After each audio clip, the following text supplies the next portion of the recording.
Aujourd'hui, nous allons étudier le SRRI et la volatilité. Depuis quelques années, ces 4 lettres sont devenues familières pour les professionnels de la gestion et du conseil. Pour autant, et bien que cet indicateur ait été imposé pour aider le public à comparer les différentes offres, peu de particuliers la maîtrisent. Cette abréviation SRRI correspond à Synthetic Risk and Reward Indicator. On peut traduire en français par indicateur rendement-risque. Plus concrètement, le SRI évalue le niveau de risque d'un placement. Il doit figurer sur le document d'information clé du client, généralement appelé DC, que l'on remet lorsque le client procède à un placement. À quoi sert le SRRI?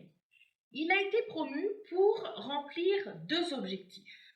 Le premier permet de comparer les risques induits par différents placements, y compris de nature différente, en ayant recours à une même échelle de valeur.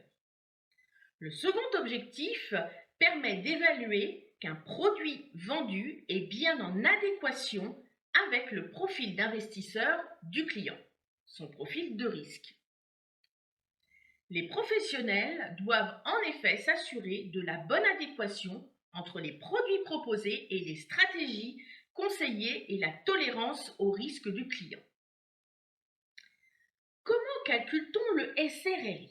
Ce dernier est basé sur la volatilité historique du produit. Pour mémoire, la volatilité mesure l'amplitude des performances par rapport à une moyenne. Exemple.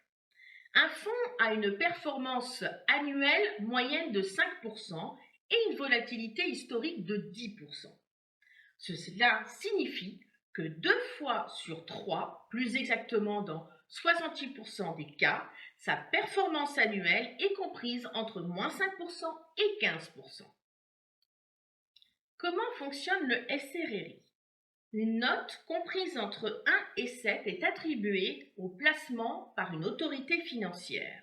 1 étant considéré le plus sécuritaire et donc le moins volatile, le fonds euro par exemple, et 7 la note la plus importante et donc un placement plus risqué. N'hésitez pas à partager cette vidéo si celle-ci vous a intéressé. À bientôt!